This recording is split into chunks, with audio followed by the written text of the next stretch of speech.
ఈరోజు స్వర్గీయ ఎన్టీ రామారావు గారి 30వ వర్ధంతి.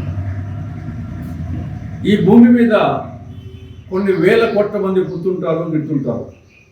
కానీ వాళ్ళల్లో అతి కొద్ది మంది మాత్రమే ఈ సమాజం మీద, ఈ భూమి మీద తమ శాశ్వత ముద్రంటూ వేయగలుగుతారు.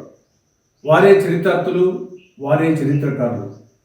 అటువంటి అతి కొద్ది మంది కోవకు చెందిన చరితార్థుడు, చరిత్రకారుడు, కారణ జన్ముడు, యుగ పురుషుడు స్వర్గీయ ఎన్టీ రామారావు గారు.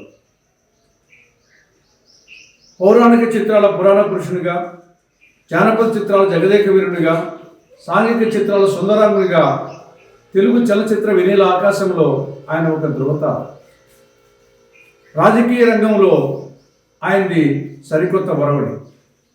సమాజమే దేవాలయం, సామాన్య మానవుడే నా దేవుడు, ఆ దేవునికి కాస్త నైవేద్యం సమర్పించడమే నా జీవితాశయం అని రాజకీయాలకు సరికొత్త సామ్యవాద సిద్ధాంతాన్ని ప్రవచించిన ప్రవక్త స్వర్గీయ ఎన్టీ రామారావు గారు.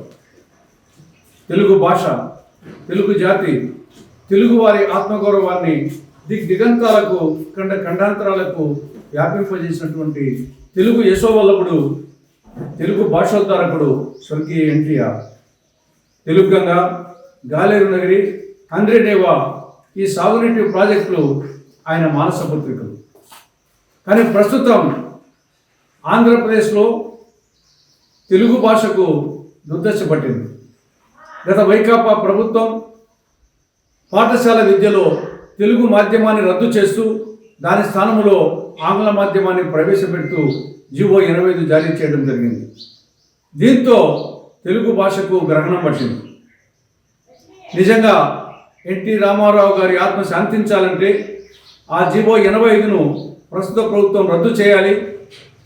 ప్రాథమిక విద్యలో తెలుగు మాధ్యమాన్ని అటు ప్రభుత్వ పాఠశాలల్లో, ఇటు ప్రైవేట్ పాఠశాలల్లో తప్పనిసరి చేయాలి.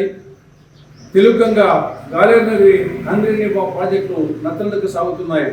వాటికి నిధులు కేటాయించి త్వరితగతిన పూర్తి చేయాలి. అప్పుడే ఎన్టీ రామారావు గారి ఆత్మ శాంతిస్తుంది. ఆ కోణంలో ఆలోచించవలసిందిగా చంద్రబాబు నాయుడు గారి నేతృత్వంలోని కూటమి ప్రభుత్వానికి విజ్ఞప్తి చేస్తున్నాం. ఎన్టీఆర్ గారి జీవితం ఆదర్శం, అనుసరణీయం, మార్గదర్శకం, స్ఫూర్తిదాయకం.